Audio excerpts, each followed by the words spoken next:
An explorer basically is somebody who goes into a totally unknown area and gets information about it and lets everybody know the information about that previously blank area. For many, many years, our expeditions navigated by a reliable clockwork watch. We would be using the sun's position at local midday, for instance, and every time the sun moved 15 degrees an hour, we would say, right, well, there is my shadow. It's 1 o'clock, so I'm going to use 15 degrees from my shadow. 2 o'clock, 30 degrees from my shadow. And then after 6 hours, it'll be over your shoulder. So it's your shadow which was what is now the arrow on the Garmin face. Having a GPS not only makes the navigation easier because of all the functions, the other point about it is it's telling you where you are.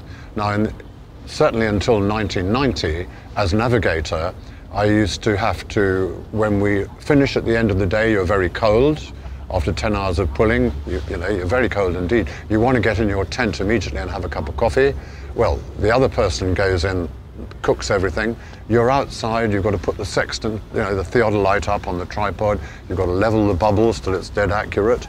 And then you've got to find the altitude of a star or the sun. It might take you 40, 50 minutes to find the altitude.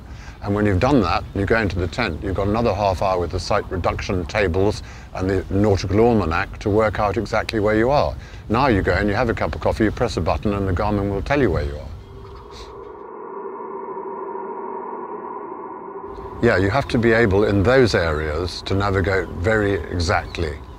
And the features that you may see during the moonlight periods could be very useful to you, but most of the time it's the waypoints that you must record, and that will be leading you almost as a blind person through areas of great danger.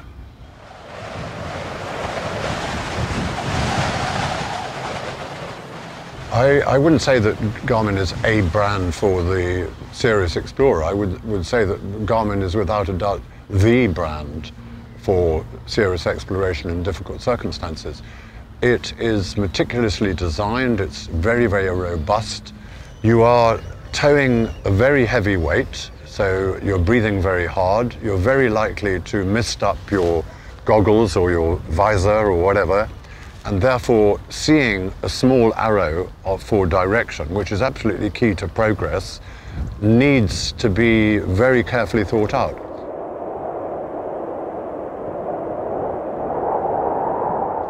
This is a big face. It's pretty easy to see, and if it's mounted in the correct way with the battery that's powering it somewhat hot, that's the ideal.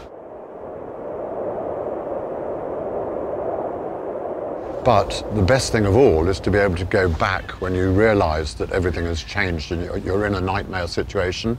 And with the FENIX, you've got a track-back situation that you can just follow back out, and that is really good for the confidence in that sort of area.